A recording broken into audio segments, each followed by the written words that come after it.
Kalau orang sudah senang masuk ke masjid itu, insya Allah dia betah di dalam. Dia akan tahan lama dan dia akan merasakan kerinduan yang cukup luar biasa sehingga dia tidak akan meninggalkan masjid itu. Dan dia akan mudah mengeluarkan kocek. Nah, dia akan selalu berimpak di situ karena kembali ke masalahnya kepada umat.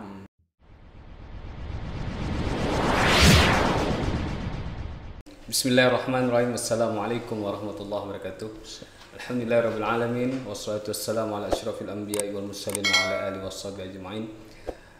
Alhamdulillah, hari ini kita kembali ketemu dalam kajian Islam yang insyaallah pada hari ini tema khusus yang akan kita angkat yakni tentang peran masjid bagi masyarakat. Pada kesempatan hari ini saya hadirkan abangda kita Al-Ustadz Irhamuddin Sregar MA selaku pimpinan wilayah Dewan Masjid Indonesia Sumatera Utara.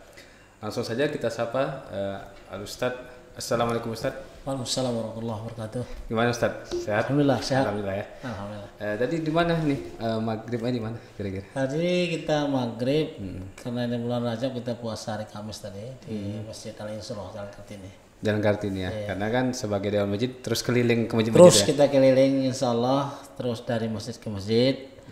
Dan untuk Kota Binjai alhamdulillah hampir seluruh masjid sudah kita jalani dan kita masuki. Tapi untuk buka puasa hari Isnin dan Kamis itu selalunya di Masjid Al-Insroh ini. Baik Ustadz, kita nih sekarang cerita tentang tema tentang masjid nih. Ya. Selain masjid itu sebagai tempat kita beribadah, tentu banyak peran-peran lain yang digunakan khusus digunakan di dalam masjid gitu. Baik itu ada di dalamnya fasilitas yang mendukung ataupun tidak mendukung. Nanti bisa Ustadz ceritakan bagaimana fasilitas yang mendukung dan tidak mendukung untuk menjadi peran ya bagi masyarakat apa sentral lah gitu ya.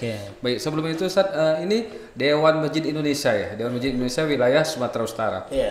Itu kira-kira masjid yang ada di Sumatera Utara ini banyak tidak kira-kira Ustadz? Iya, secara umum yang sudah kita dapatkan memang dari Dewan Masjid sendiri belum terdata secara maksimal, namun kita ambil data sementara dari Kementerian Agama yang namanya SIMAS.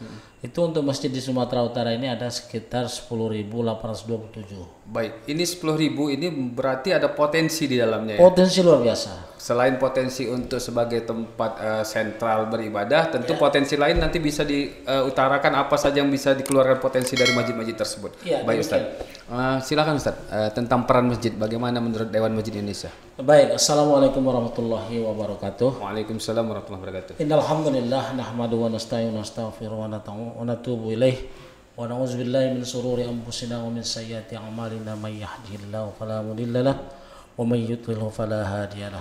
Asyhadu an la ilaha illallah wahdahu la syarika lah wa asyhadu anna Muhammadan abduhu wa rasuluhu allazi la nabiyya ba'dahu. Qala Allah ta'ala fi kitabihil karim, a'udzu billahi minasy syaithanir rajim. Bismillahirrahmanirrahim. Innama ya'muru masajidallah man amana billahi wal yawmil akhir wa aqama as-salata wa ata az-zakata wa lam yakhsha illa Allah. Fa asa ulaika ay yakunu minal muhtadin.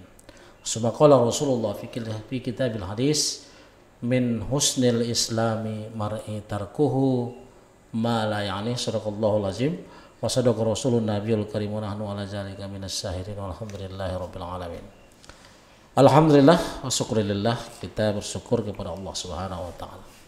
Pada kesempatan kali ini coba kita sedikit untuk membuka dan meneliti sejenak peran masjid di tengah-tengah masyarakat. Sebagaimana yang tadi kita baru bincangkan bahwa masjid di Sumatera Utara ini sekarang ini sudah ada 10.827. Nah, kalau kita lihat dari angka nominal ini sebenarnya sangat potensial bagi masyarakat. Kalau kita lihat sejarah di mana Rasulullah SAW semasa hidupnya itu fungsi masjid itu 70% itu untuk sosial. Untuk sosial. Untuk sosial. Nah, 30% inilah yang untuk ibadah.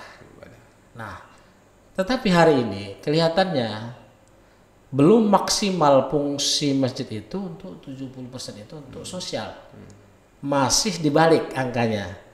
70% untuk ibadah, 30% untuk sosial. Nah, disinilah lemahnya kita untuk mensuksesikan keberadaan masjid itu sendiri bagi kemaslahatan umat. Padahal sebenarnya masjid ini sangat berpotensi untuk kesejahteraan, untuk kemaslahatan umat. Nah, oleh karena itu maka kita mulai dari pengurus. Pengurus. BKM. Nah, dalam hal ini kita sekarang kan ada yang namanya BKM, ada yang namanya Badan Kemakmuran Masjid. Di SK hari ini masjid itu ada yang dikeluarkan namanya Badan Kemakmuran Masjid, ada Badan Kesejahteraan Masjid, ada Badan Kenaziran Masjid. Tiga.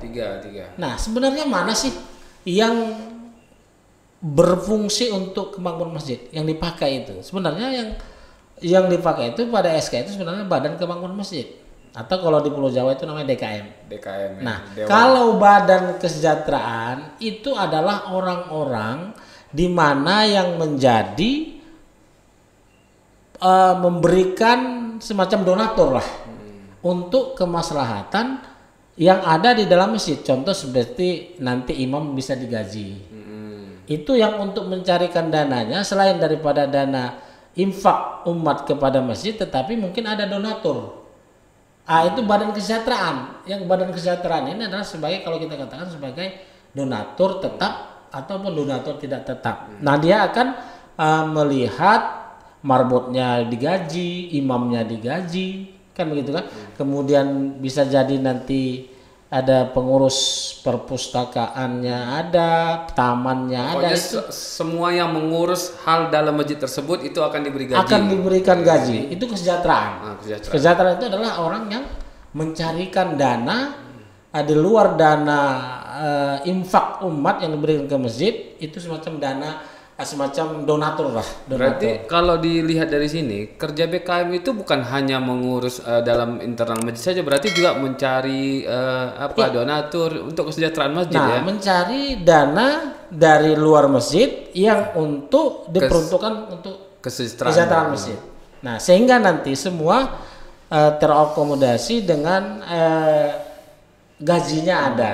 Istilahnya dia itu kan beribadah, tetapi juga kita berikan imbalan dari apa yang dilakukan seperti marbot masjid, membersihkan masjid, tamannya, WC, ya kan. Kemudian imamnya bisa kita gaji yang hafal Quran, umpamanya kita canangkan setiap masjid itu hafal Quran, jadi gajinya bisa jadi 5 juta, 3-4 juta. Nah, itu diambil dari Badan Kesejahteraan. Nah, Badan Kenaziran adalah itu yang memiliki tingkat yang paling tinggi. Jangan kita salah sekarang ini. Sekarang ini kan mindset kita berpikir selalu najir itulah marbot. BKM itulah najir. Tidak, najir itu di atas. Semuanya di atas BKM, di atas Badan Kesejahteraan. Karena dia yang pewakif, mungkin pewakif. Kalau istilah kita sekarang ini IIW-nya itu akta ikrar wakafnya itu masjid itu sudah ada. Nah, najir itu di situlah dia letaknya. Nah, jadi Badan Kemakmuran itu yang kita SK-kan oleh KUA itu di situ. Di situ ada ketua, ada wakil ketua, ada sekretaris bendara dan bidang-bidang idaroh, imaroh, riayah. Itu yang baik BKM. Nah, inilah yang akan menstimuluskan masjid ini sehingga nanti idaroh berjalan dengan baik, termanage dengan baik. Kemudian nanti kalau sudah termanage dengan baik, idaroh ini kan administrasi dalam, administrasi diurus dengan baik, seperti manajemennya terlengkapi semuanya dengan baik, secara otomatis maka imaroh juga akan terpanggil. Orang akan datang memakmurkan itu karena baik. Baik Ustaz. Jadi kan BKM itu ada kenajiran atau dari kepengurusan segala macam itu.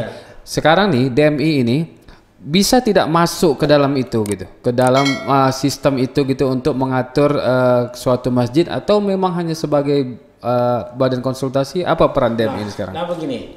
Jadi kita sudah insya Allah akan melakukan pendekatan ke dalam Kementerian Agama. Kementerian Agama.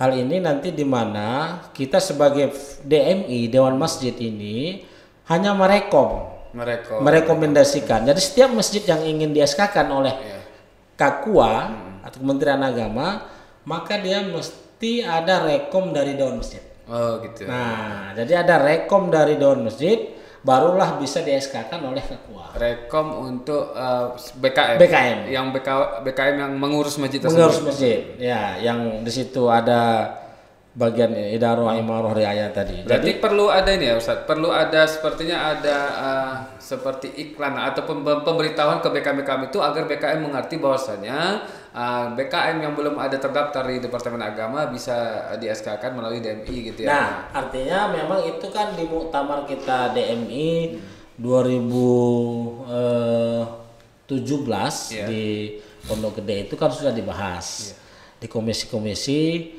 agar nanti semua masjid itu hendaknya di SK-kan oleh Dewan Masjid, karena memang Dewan Masjid ini kan membidangi masjid gitu.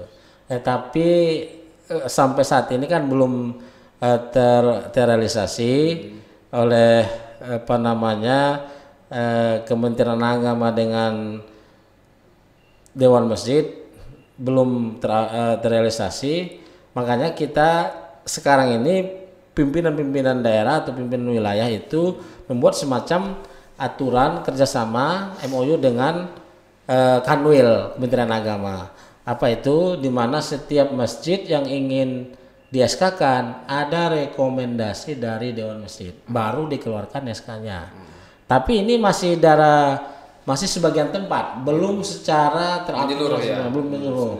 Nah, tapi kita insya Allah akan kita surati semuanya nanti supaya semua masjid itu rekomnya ada dari Dewan Masjid. Baik Ustaz.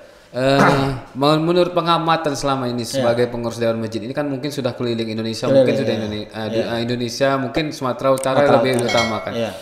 Itu kan kita juga saya ingin menanyakan kepada Ustaz agar berbagi lah peran-peran masjid itu kan banyak yang Ustaz tengok di mana-mana ya kan, di mana masjid-masjid itu. Nah, kira-kira masjid mana yang mempunyai program unggulan itu, yang bagaimana gitu, yang pernah Ustaz lihat lah pengalaman ke lapangan, ada nggak satu masjid yang punya program unggulan yang mana bisa BKM dapat mensejahterakan masjidnya? Ada tidak di Sumatera Utara ya? Tapi kalau di luar Sumatera mungkin banyak kita lihat dari TV ya. Ini di Sumatera Utara karena mungkin penonton kita ini banyak di Sumatera Utara gitu.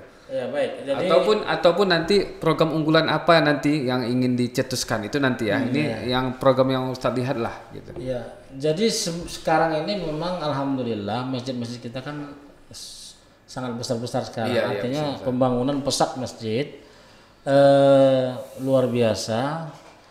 Tetapi belum mengarah sosialnya itu belum secara maksimal. Belum maksimal ya. Nah, beberapa masjid yang kita lihat di Sumatera Utara ini, contohnya hari ini ada masjid seperti Al-Musabihin ya. Al-Musabihin itu di Medan ya kan? Letaknya di Medan ya. Di Medan itu di Komplek Tasbih kan ada. Nah, ini memang sudah nampaknya sudah lebih kepedulian terhadap sosial, seperti dia sudah punya poliklinik, sudah ada poliklinik, jadi masyarakat kalau ada sekeliling atau dari manapun masuk lalu ditanggapi dan diurus dengan baik kan gitu. Kemudian perkuburannya juga sudah ada, tanah wakaf sudah untuk perkuburan sudah ada. Kemudian masalah kemaslahatan jiswabnya juga, zakat, infak, sedekahnya ada, baitul mal lah. Ada baitul mal yang sudah dimanfaatkan. Kemudian subuh itu berjalan dengan baik, ada di BKM itu menyiapkan sarapan di waktu pagi ya kan. Ada disiapkan kemudian bantuan-bantuan kepada duafa kepada yatim piatu, itu ada sudah diterrealisasi, dan beberapa masjid juga seperti itu. Artinya sudah diberdayakan. Fungsi masjid itu bukan sekedar ibadah, tetapi dia jauh lebih daripada itu, fungsi sosialnya yang kelihatan. Nah, kalau kita lihat di luar memang sudah banyak, tapi untuk Sumatera Utara ya seperti Al-Musabihin, Al-Jihad yang sekarang sedang pembangunan perbaikan. Artinya semakin masjid itu terbuka peluang kepada umat, kepada orang, maka orang juga semakin mudah untuk memberi infak ke masjid itu. Kemudian Ustaz, itu oke lah masjid yang begitu ya. Ada juga masjid yang belum begitu kan? Belum, banyak. Itu kendala di mana? Apakah karena memang dana tidak ada, atau memang manajemen masjid itu belum pas, atau memang perlu ada pembelajaran, atau kita bukan menggurui ya. Ini kita lihat keadaan yang ada gitu. Apakah kenajirannya perlu pembelajaran, atau memang kenajirannya tidak ada dana, atau memang sudah ada dana belum bisa untuk itu pernah mengalami gimana itu? Baik, karena nah ini memang menarik ya. Kalau kita lihat memang banyak masjid yang istilah kita hidup segan mati tak mau. Artinya dia jalan di tempat. Nah, jalan di tempat itu artinya ini maksudnya keuangannya itu, bukan? Keuangan itu kan kalau masjid itu sumbernya yang jelas hari Jumat kan ada. Ada masukan sebenarnya dia, ada masukan. Tinggal lagi pengurus BKM ini ada yang stagnan, jadi tidak inovatif untuk masjid itu, hanya sekedar nama, ya istilah kita azan sholat pulang, azan sholat pulang, kan itu sebenarnya kan tidak baik. Kan kita kalau kita sudah diamanahi sebagai ketua BKM, kan ada bidang idarahnya sebagai manajemen, dia harus bekerja dengan baik, artinya dia harus memikirkan bagaimana masjid ini termanage dengan baik, administrasinya dengan baik. Kalau diurus dengan baik, maka insya Allah juga nanti imaroh juga secara otomatis orang akan datang ke situ kan hingga makmur kan. Kalau sudah makmur nanti akhirnya pemeliharaan juga harus ditingkatkan lah ya, lebih baik. Ya, harus memang diperhatikan betul. Seperti kebersihan yang utama itu WC, kamar mandi. Kamar mandi ini kan kalau kita orang Islam an-nazafatu minal iman, bahwa kebersihan itu kan sebagian daripada iman. Nah, ketika ada kamar mandi, WC yang memang mohon maaf ini bau, bagaimana orang mau datang ke sana? Dia cukup sekali datang, nanti dia akan pindah ke masjid yang lain. Nah, kita ini kan sebagai manusia juga ingin yang kita sholat itu fresh menyenangkan. Maka moto kita sebenarnya, saya bikin moto di Sumatera Utara ini untuk PWDM ini adalah menyenangkan dan mengenyangkan. Menyenangkan dan mengenyangkan. Di samping moto secara nasional memakmurkan dan dimakmurkan masjid, tapi saya buat menyenangkan dan mengenyangkan. Artinya apa? Kalau orang sudah senang masuk ke masjid itu, insya Allah dia betah di dalam. Dia akan tahan lama dan dia akan merasakan kerinduan yang cukup luar biasa sehingga dia tidak akan meninggalkan masjid itu. Dan dia akan mudah mengeluarkan kocek. Nah, dia akan selalu berimpak di situ karena kembali ke masalah ini kepada umat. Nah, kalau senang, begitu kita masuk ke masjid, ada masjid masuk begitu ada AC dingin wangi kan fresh dia. Lalu disiapin ada dispensernya, ada minum kopi teh, ada kemudian snack apa disiapkan oleh BKM sehingga orang jemaah betah duduk di situ berlama-lama. Habis sholat maghrib dia tidak akan pulang ke rumah. Mereka BKM jemaah akan berbincang-bincang kemaslahatan agama. Kenapa? Karena senang duduk di dalam masjid itu sendiri. Diberikan lagi teh panas, kopi, mau Milo juga ada kan begitu. Jadi bisa mengenyangkan gitu. Istilah saya, kalau di luar sana dia lapar, masuk ke masjid dia mesti kenyang. Di luar sana dia susah, masuk ke masjid dia akan senang.